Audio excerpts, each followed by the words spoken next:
there has been very limited work done on industrial decarbonization of heat, and that's the kind of space that we work on.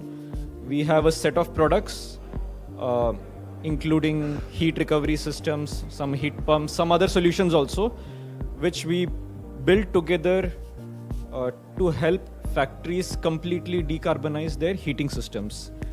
Right now we are working in a limited set of sectors like FMCG, textile, auto, pharma kind of things, and we will be gradually also moving to other sectors as well.